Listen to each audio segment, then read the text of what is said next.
마태복음 16장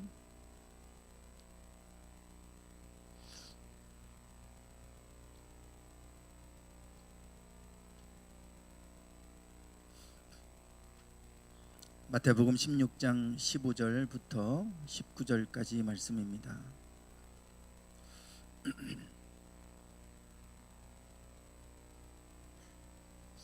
마태복음 16장 15절부터 19절까지 제가 봉독하겠습니다. 이르시되 너희는 나를 누구라 하느냐? 시몬 베드로가 대답하여 이르되 주는 그리스도시요 살아계신 하나님의 아들이시니이다.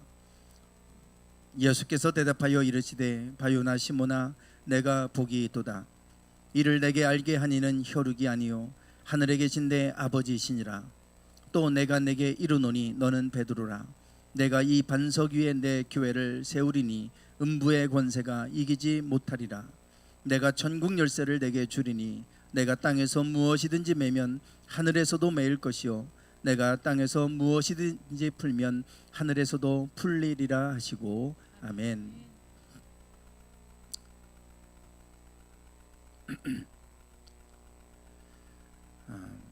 네. 우리가 지난주에 주일에 천국의 비밀에 대해서 말씀을 나눴습니다.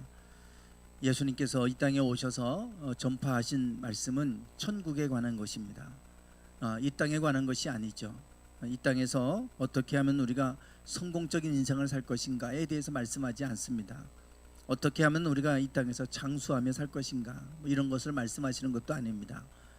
우리에게 하나님의 나라 천국에 대해서 말씀해 주셨죠. 그래서 너희가 회개해라. 하나님의 나라가 가까이 왔다라고 그렇게 그들을 향해 말씀하시고 천국 비밀에 대해서 말씀을 해 주십니다. 우리가 지난주에 천국의 비밀에 대한 말씀을 나눴는데 마태복음 13장에 보면 예수님께서 천국을 비유로 말씀하신 말씀들이 13장에 쭉 기록이 되어져 있습니다. 그 비유의 첫 번째로 나오는 비유가 씨 뿌리는 자의 비유이죠. 그 농부가 씨를 뿌릴 때 그 씨가 어떤 것은 길가에 떨어지고 어떤 것은 돌밭에 떨어지고 또 어떤 것은 가시덤불 위에 떨어지고 어떤 것은 좋은 밭에 떨어지게 됩니다. 그런데 그 좋은 밭에 떨어진 씨앗만이 100배, 60배, 30배의 결실을 맺는다. 천국의 비밀, 이 천국의 비밀 씨 뿌린 자의 비유를 말씀하시고 제자들이 왜 예수님은 비유로 말씀해 주십니까? 그럴 때 그들에게 천국의 비밀을 아는 것이 너희에게는 허락됐지만 그들에게는 허락되지 않았다. 그들이 천국에 대해서 아무리 알려줘도 그들이 듣기는 들어도 듣지 못하고 보기는 보아도 보지 못하고 마음으로 깨닫지 못한다. 그래서 내가 그들에게 천국의 비밀을 알려주려고 비유로 설명하는 것이다. 이렇게 예수님께서 말씀하고 계시죠. 그 비밀, 천국의 비밀에 대해서 말씀하는데 그 뒤에 뭐라고 말씀하냐면 있는 자는 받아 넉넉하게 되되 없는 자는 있는 것도 빼앗길 것이다. 이것이 천국의 비밀에 관한 말씀입니다. 그리고 그 13장에서 나오는 비유들의 그 공통점인 부분들이 뭐냐? 열매와 관련된 것입니다. 결실에 대한 부분이죠. 그래서 좋은 밭에 떨어진 것은 100배, 60배, 30배의 결실을 맺는다 그랬어요. 좋은 땅에 뿌려졌다는 것은 말씀을 듣고 깨닫는 자니 결실하여 100배, 60배, 30배가 된다 그랬습니다. 열매를 맺는다 이거예요. 열매. 그래서 있는 자는 더 받아 풍족하게 되고 열매를 많이 맺게 되지만 없는 자는 있는 것마저 빼앗겨서 그래서 결국은 타는 불에 던져지게 될 것이다. 이 말씀을 하고 계시죠. 그래서 천국에 관한 말씀이 어떻게 보면 또 마지막 심판과 관련된 말씀이기도 합니다. 이 결실에 관한 부분, 씨 뿌린 자의 비유를 통해서 이런 사람들은 100배, 60배, 30배 그러한 결실을 맺게 될 것이다. 우리가 마음밭에 하나님의 말씀을 마지막까지 어떤 상황에도 품을 수 있는 사람들은 그게 마음의 좋은 밭이고 그런 사람들은 반드시 하나님 열매를 맺게 하신다. 이것이 씨 뿌린 자의 비유입니다. 그리고 나서 또 두 번째로 주시는 비유의 말씀은 가라지 비유예요. 가라지.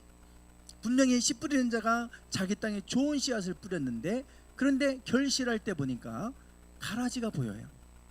그래서 종들이 주인에게 묻지요. 분명히 좋은 씨앗을 뿌렸는데 이 가라지는 도대체 어떻게 된 것입니까? 왜 가라지가 왜 나오는 겁니까? 그럴 때 그 주인이 말합니다. 원수들이 너희들이 잠잘 때 너희들에게 그 밭에 덧뿌려 놓았다. 그래서 그러면 이 가라지를 뽑아버릴까요? 내버려 둬라. 가라지를 뽑다가 곡식까지 뽑힐까 염려가 된다. 그러니 내버려 두면 추수할 때 다 잘라서 그때 나누면 된다. 그때 나누면 된다. 그래요. 그래서 이 곡식과 가라지가 자랄 때까지는 몰라요. 구분이 안 돼요. 그러나 결실할 때 가라지가 보이잖아요. 즉 가라지는 열매가 없습니다. 그러나 곡식은 열매가 맺혀요. 이것이 차이입니다. 그래서 결실할 때 씨 뿌린 자의 비유를 통해 좋은 땅에 떨어지면 결실하되 100배, 60배, 30배가 되느니라 그랬어요. 이 가라지의 비유도 보면 결실할 때 보니까 가라지가 구별되는 거예요. 결실할 때 열매를 맺을 때가 보니까 열매가 없어요. 그럼 가라진 거예요.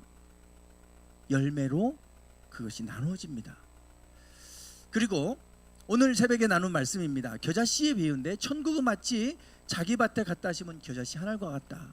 그래서 겨자씨는 모든 씨보다 가장 작은 씨앗이고 보잘것없는 것이지만 다 자라고 나면 풀보다 커서 나무가 된다.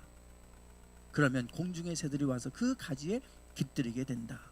처음에는 몰라요. 처음에는 아까 가라지처럼 처음에는 몰라요. 다 자라고 나면 이게 열매가 없으면 가라진 거고, 이 겨자씨도 마찬가지입니다. 처음에는 보잘것없는데 나중에 자라서 보니까 이게 새들이 와서 깃들이는 나무가 되는 거예요. 잎이 무성해서. 그래서 결국은 하나님께서 천국의 비밀을 말씀하면서 이 비유로 말씀하시는 거의 공통점은 결실입니다. 결실에서 보니까 그 사람들은 더 받아서 풍족하게 되는, 나중은 심히 창대케 되는, 하나님 안에 있는 자들에게는 저런 열매가 맺혀지게 돼서 많은 사람들이 깃들이게 되는 저런 모습이 되는데, 이게 천국은 이와 같다. 이렇게 지금 비유로 말씀해 주고 계시죠. 그래서 열매가 얼마나 중요한지 예수님께서 그 바리새인들을 향하여 책망하시고 그럴 때 이 열매에 관한 얘기를 하셨어요. 열매. 좋은 나무가 나쁜 열매를 맺을 수 없다. 그리고 못된 나무는 아름다운 열매를 맺을 수 없다. 아름다운 열매 맺지 않으면 찍혀서 불에 던져진다. 그래서 그들의 열매로 그들을 알리라 그랬어요. 그들의 열매를 보면 그 사람이 어떤 사람인지 알 수 있다 그랬잖아요. 아까 가라지처럼 열매를 맺어야 되는데 열매가 없어요. 가라지다. 딱 보면 그럼 당연히 하나님 안에 있고 말씀 안에 있으면 좋은 열매를 맺게 돼 있어요. 그런데 이 사단이 우리에게 가라지를 심어놔가지고 그것 때문에 열매가 맺혀지지 않아요. 그래서 열매를 보고 알곡과 쭉정이를 나누고요, 그 다음에 곡식과 가라지를 나누시는 거예요. 이것이 마지막 천국에 관한 이 비유의 말씀이고, 그것이 바로 그래서 그런 때가 와도 이제는 앞으로 이렇게 부익부 빈익빈, 더 믿음 있는 사람들은 더 믿음이 강해지고 없는 사람은 있는 것마저도 뺏겨서 아예 없어져 버리는, 어중간한 게 없어져 버리고 딱 나눠지는 그런 때가 온다. 그것이 이제 예수님께서 천국을 지금 비유로 말씀하시는 거예요. 그래서 이 열매에 관한 말씀을 하시죠. 요 마태복음 7장 18절부터 20절까지 그들의 열매로 그들을 알리라 그렇게 말씀하시고 21절에 이렇게 말씀하세요. 나더러 주여 주여 하는 자마다 다 천국에 들어갈 것이 아니요 다만 하늘에 계신 내 아버지의 뜻대로 행하는 자라야 들어간다. 여기에서 우리는 주여 주여 한다고 다 천국 가는 거 아니다. 아버지의 뜻대로 행하는 자가 들어간다. 여기에서 우리가 아버지의 뜻대로 행하는 자, 그러니까 자꾸만 행위로 구원받을 것처럼 생각을 해. 이 말씀을 가지고 자꾸 행위에 초점을 맞추고, 물론 하나님의 뜻대로 살아가는 것 안에는 행위도 있죠. 그러나 행위만 있는 게 아니에요. 하나님의 뜻이 있어요. 하나님의 뜻, 우리를 향한 하나님의 뜻, 그 하나님의 뜻대로 행할 때 천국에 가는 것이지, 내가 열심히 하는데 내 뜻대로 하면 그게 무슨 의미가 있습니까? 아무 상관없잖아요. 하나님이 구원받도록 만들어 놓으신 뜻이 있고 길이 있어요. 그 뜻대로 행할 때 가는 것이지, 내가 열심히 내 의로 뭐를 해서 구원받을 수 있는 게 아니잖아요. 하나님의 뜻이 있어요. 하나님의 뜻. 그래서 우리가 이 천국의 비밀은 열매와도 관련이 있고요, 하나님의 뜻대로 하면 열매 맺게 돼 있습니다. 그래서 빈배로 베드로가 돌아왔을 때도 깊은 데로 내려가서 그물을 내려 고기를 잡아라, 그 말씀에 순종하고 나갔더니 그물이 찢어질 정도로 많이 잡히잖아요. 아버지의 뜻대로 행할 때 그와 같은 일이 일어나는 것이지 내 뜻대로 열심히 한다고 해서 되는 게 아니다. 아버지의 뜻이 중요한 거예요. 아버지의 뜻.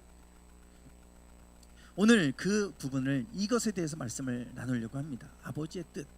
이것과 오늘 본문이 깊은 관계를 깊은 연결이 돼 있어요. 오늘 마태복음 16장에 보면 너무나 중요한 말씀이 나옵니다. 예수님께서 이제 3년내 사역을 거의 다 마치고요, 마지막으로 갈릴리의 위에 북방 갈릴리를 마지막 전도를 가십니다. 그리고 나서 북방 갈릴리 쪽을 전도를 하시고, 그리고 나서 이제 예루살렘으로 십자가를 지시려고 또 요단강을 건너서 베레아 지방으로 갔다가, 그리고 여리고를 지나서 예루살렘으로 올라가셔서 입성하시고 십자가에 못 박혀 돌아가세요. 그 마지막 3년 차입니다. 마지막 사역에서 그때 가이사라 빌립보에 이르렀을 때 예수님께서 제자들에게 물으셨어요. 사람들이 나를 누구라 하느냐? 어떤 사람은 엘리야라고도 하고, 어떤 사람은 세례 요한이라고도 하고, 어떤 사람은 선지자 중에 한 사람이라고 그럽니다. 그래? 그러면 너희는 나를 누구라고 하느냐? 너희는 나를 누구로 고백하느냐? 그럴 때 베드로가 이렇게 고백을 했죠. 주는 그리스도시요 살아계신 하나님의 아들이십니다. 주는 그리스도시요 살아계신 하나님의 아들이십니다. 그랬을 때 예수님께서 이 말을 들으시고 베드로를 칭찬하셨어요. 너에게 복이 있다. 바요나 시몬아, 너에게 복이 있다. 이를 알게 하니는 혈육이 아니요 하늘에 계신 내 아버지시니라. 네가 스스로 이거를 깨달아 안 것이 아니라 하나님께서 너에게 이것을 알게 하셨구나. 이 알게 했다고 하는 것, 사실은 이게 천국의 비밀입니다. 우리가 알 수 없는 것들을 하나님께서 알게 하셔서, 깨닫게 하셔서 이런 고백을 지금 베드로가 하는데, 베드로를 극찬하시는 거예요. 네가 이런 고백을 하는 거는 네가 스스로 터득해서 한 것도 아니고, 네가 깨달아 한 것도 아니고, 하나님이 너에게 알게 해주셨구나. 이것을 깨닫게 해주셨구나. 그리고 나서 이 베드로와 또 거기에 있는 제자들에게 이렇게 말씀하세요. 내가 너에게 이르노니 너는 베드로라. 내가 이 반석 위에 내 교회를 세우리니 음부의 권세가 이기지 못하리라. 이 반석 위에 나의 교회를 세우겠다 그랬어요. 여기에 교회의 본질이 나옵니다. 교회의 본질은 주는 그리스도시요 살아계신 하나님의 아들이십니다. 이 고백 위에 세워진 게 교회예요. 교회의 본질은 주가 그리스도시고 살아계신 하나님의 아들이시라고 하는 것입니다. 이게 교회의 본질이에요. 지금 우리가 코로나 때문에 교회가 위기다, 어렵다 뭐 얘기합니다.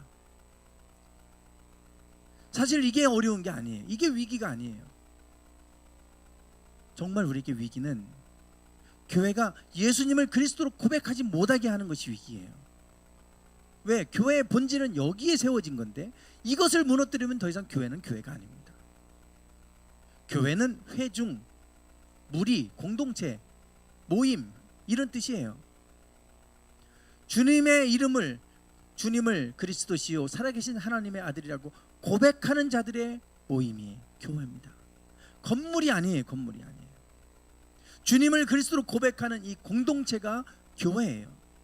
그 교회의 본질은 바로 예수 그리스도입니다. 여기에 교회가 세워진 거예요. 그래서 이 예수 그리스도를 부정하는 일들이 일어나게 되면 이게 교회를 파괴하는 일이고, 그게 교회의 위기입니다. 지금은 그게 아니잖아요. 모여서 예배는 못하게 해도 그래도 예수 그리스도에 대한 신앙의 고백을 우리가 가지고 우리가 사랑할 수 있어요. 그것 자체를 부정하게 하는 일들, 지금 그런 일들이 일어나고 있어요. 이미 세계에서 모든 종교가 하나됨을 이루자 그래가지고 지금 각 그 모든 종교의 하나님은 동일한 하나님이다. 불교의 하나님이나 힌두교의 하나님이나 이슬람의 하나님이나 성경 속의 하나님이나 다 똑같은 하나님이다. 그리고 그들에게 나타나 있는 선지자와 같은 사람들, 예언자와 같은 사람들, 우리가 소위 말하는 메시아라고 하는 사람들, 기독교에서는 그게 메시아고 예수님이고, 이슬람에서는 마호메시고, 불교에서는 석가모니고, 이런 얘기를 하는 거예요. 그러니 다 그들의 메시아를 통해서 구원받을 수 있다는 얘기입니다. 지금 우리 성경 속에서 말하는 예수 그리스도를 부정하는 일이죠. 그러니까 너희들만 예수님을 믿어야만 구원받는다고 하는 너희가 잘못됐다. 왜 니네만 옳다고 그러냐? 기독교를 배타적으로 몰아가고 이제는 예수만 그리스도라고 고백할 수 없는 시대로 가게 되겠죠. 그때가 오면 교회의 위기인 겁니다. 그게 교회를 무너지게 하는 거예요. 지금은 그 정도 아니잖아요. 우리는 얼마든지 있는 곳에서 예수 그리스도를 고백할 수 있고 그 고백으로 함께 우리가 모일 수 있어요. 교회는 바로 그런 것입니다. 교회는 모임이에요. 예수 그리스도를 그리스도로 고백하는 이들의 모임이에요. 그럴 때 음부의 권세가 이기지 못하게 하겠다 그랬어요. 음부의 권세를 이길 수 있는 비결은 예수 그리스도에 있습니다. 예수 그리스도의 고백 위에 세워지는 교회들은 음부의 권세를 이겨요. 그러나 이게 없으면 이길 수가 없어요. 그래서 사단이 심어놓은 가라지가 우리를 장악해버립니다. 열매를 맺지 못합니다. 내가 열심히 수고해서 맺혀지는 게 아니에요. 열매는 하나님의 안에 있는 거예요. 하나님께서 우리에게 열매를 주시는 것이고 하나님께서 결실을 하게 하시는 것이지 절대 인간의 수고와 노력으로 만들어지지 않습니다. 지금까지는 우리가 풍요를 경험했지만 그 결과가 파탄 아닙니까? 지구가 지금 다 망가져가고 있지 않습니까? 우리는 그동안 이 문명의 혜택을 누렸는지 모르지만 그것이 이 땅, 이 질서를 다 깨뜨려 버렸잖아요. 지구가 온난화되고 그러면서 그 결과로 지금 미국에서는 큰 산불이 일어나고 홍수가 일어나고 이런 전염병이 돌고 이 모든 분야에서 지금 다 엉망진창이 되고 있어요. 북극과 남극의 빙하들이 다 녹고 있습니다. 동토가 녹아요. 동토. 시베리아가 38도 막 40도 올라가면서 시베리아에 얼어붙었던 땅들이 다 녹고 있잖아요. 그 문제는 뭐냐면 그러면 녹으면 속에 얼어붙어 있던 그 속에서 땅 속에서 그 얼어붙어 있던 그 메탄 가스 같은 것들이 막 올라온다는 거예요. 이제 땅 속에서. 그러면서 그 속에 잠자고 있던 세균들도 나온다는 거죠. 앞으로 더 어마무시한 세균들이 나올 수 있어요. 이 모든 질서들이 다 우리 인간들에 의해서 깨져버렸어요. 하나님께서 우리에게 이 땅을 지켜주셨던 모든 것들이 이제는 인간이 그 자리를 차지하고 인간이 마치 모든 것을 다스릴 수 있는 존재처럼 했다가 그 결과는 지금 파멸에 이르고 있지 않습니까? 오늘 우리는 음부의 권세를 이기는 권세는 예수 그리스도, 이 고백하는 교회를 통해서 내가 이기게 하겠다 그러셨어요. 이것이 바로 교회의 본질입니다. 그리고 나서 19절에서 뭐라고 하시냐면 내가 천국 열쇠를 너에게 주겠다. 내가 땅에서 무엇이든지 매면 하늘에서도 매이고 땅에서 무엇이든지 풀면 하늘에서도 풀릴 것이다. 천국의 열쇠를 너에게 준다. 이 천국의 열쇠가 결국은 예수 그리스도를 통해서 믿는 자들에게 주시는 거예요. 하늘을 열고 닫을 수 있는 특권이 권세가 우리에게 주어지는데 예수 그리스도의 이름으로. 그래서 지금까지는 너희가 내 이름으로 아무것도 구하지 않았지만 내 이름으로 구해라. 그리하면 주실 것이다. 우리에게 예수 그리스도 이름을 주셨잖아요. 예수 그리스도. 그 이름을 통해서 우리가 하늘에 매면 매이고 풀면 풀리게 하겠다. 천국의 열쇠가 예수 그리스도를 믿는 이 신앙을 통해서 우리에게 준다는 거예요. 천국의 열쇠는 예수 그리스도십니다. 그래서 이 열쇠를 우리에게 주셨고 이것이 하늘의 문을 열고 닫을 뿐만 아니라 우리가 천국 백성이 되게 해서 영생을 얻게 하는 그것이 바로 예수 그리스도에게 있잖아요. 천국 열쇠를 말씀하세요. 천국 열쇠. 그래서 우리가 천국의 비밀과 천국의 열쇠는 다 예수 그리스도, 공통적인 것은 예수 그리스도십니다. 우리에게 하나님 나라를 보여주셨고 그리고 하나님 나라를 가르쳐 주시면서 천국의 비밀도 말씀하시고 천국의 열쇠도 말씀하시는데 그 궁극적으로 그 키는 예수 그리스도에게 있어요. 나를 믿는 자에게, 나를 믿는 자, 그 하나님을 믿는 자에게 영생을 주시겠다고 분명히 약속하고 계시지 않습니까? 그래서 이 천국, 아까 아버지의 뜻대로 행하는 자가 들어간다 그랬죠? 아버지의 뜻이 뭘까요? 아버지의 뜻. 아버지의 뜻이 율법을 지키는 걸까요? 아니죠. 요한복음 6장에 보면 오병이의 기적을 행하시는 장면이 나와요. 그러고 나서 그들이 그 기적을 경험하고 또 그 다음날 또 찾아왔어요.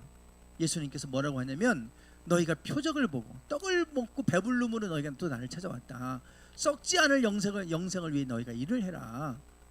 그러면 그 아버지의 일이 무엇입니까? 그들이 물었을 때 예수님께서 이렇게 대답하셨어요. 우리가 어떻게 하여야 하나님의 일을 할 수 있습니까? 예수님 말씀하시죠.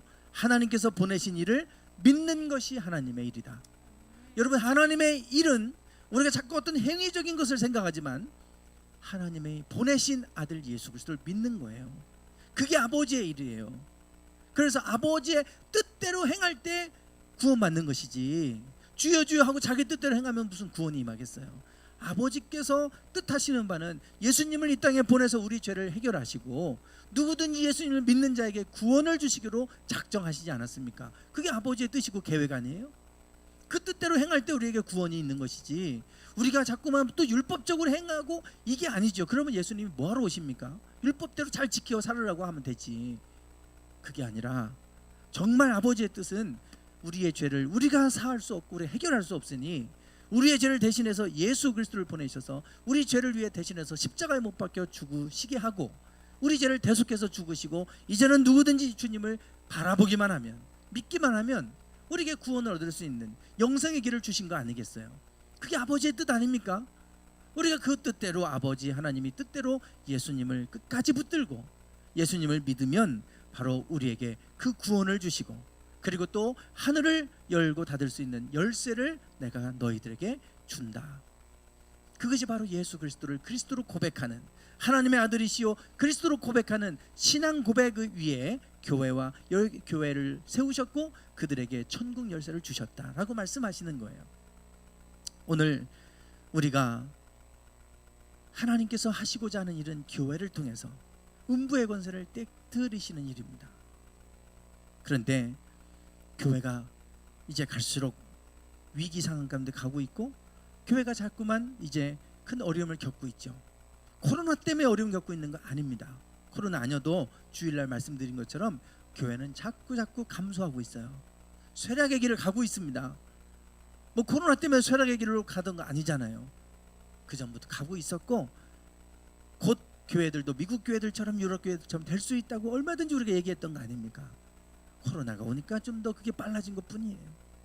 그게 사실 위기가 아니고 정말 큰 위기는 예수 그리스도를 그리스도로 고백하지 못하게 되는 때가 오는 것이 우리의 위기입니다. 그것이 교회의 위기예요. 오늘 우리가 예수 그리스도, 예수님을 하나님의 아들로 믿는 그 믿음으로 우리는 세상을 이깁니다. 그 믿음을 끝까지 굳게 잡아야 돼요. 그러려면 교회는 공동체잖아요. 우리가 서로 두세 사람이 주님의 이름으로 모인 곳에 나도 그들 중에 있겠다 말씀하셨는데, 그래서 중요한 거는 교회를 회복하는 거예요. 주님을 고백하는 이들의 모임이 있어야 돼요. 왜냐하면 나 혼자만 갖고는 안 되잖아요. 나 혼자만의 힘 갖고는 다 무너집니다. 그러니 서로가 격려하고 서로가 권면하고 서로가 세워주고 내가 힘들 때 서로가 같이 기도해주고 할 수 있는 교회가 회복돼야 되는 거예요. 지금 이제 이 코로나19 이후에 앞으로 우리 교회가 뭘 준비해야 될까? 참 그게 모든 목회자들 고민일 겁니다. 정말 중요한 것은 교회됨을 회복하는 건데, 그것이 바로 공동체성을 회복하는 겁니다. 그리스도인들이 함께 예수님을 그리스도로 고백하는 이들의 그 공동체가 회복이 돼야 돼요. 그래야 우리 믿음을 지킬 수 있어요. 이제는 대형 교회들은 다 무너집니다. 대형 교회는 그 작은 공동체성이 다 무너져 있잖아요. 작은 공동체들이 잘 건강하게 세워져 있는 그 교회가 살아요. 마지막까지. 혼자만의 힘으로는 이겨낼 수 없습니다. 우리 믿음의 공동체가 세워져야 돼요. 어떻게 우리가 그 공동체를 세워가야 되는가? 이것이 우리 숙제입니다. 우리가 해야 될 일이에요. 여러분, 우리가 뭐 교회마다 속회가 있고 뭐 목장이 있고 구역이 있고 말만 다 다르지만 다 그렇잖아요. 우리가 서로 예수 그리스도를 놓치지 않도록 서로 함께 기도하고 함께 세워가는 일에 힘써가기를 원합니다. 왜냐하면 그 교회를 세우시고 음부의 권세를 이기지 못하게 하는 것이 교회됨을 통해서 이루시는 일이기 때문에 그래요. 천국의 열쇠는 바로 이 교회 안에 있습니다. 오늘 우리가 이 천국의 열쇠를 끝까지 붙들고 예수 그리스도의 이름을 붙들고 그 예수 그리스도의 이름으로 믿음 안에서 우리가 견고하게 서서 이 이름으로 우리가 마지막까지 세상을 이기고 승리하는 저희들 되기를 주님의 이름으로 축원합니다. 오늘 찬양하겠습니다. 선한 능력으로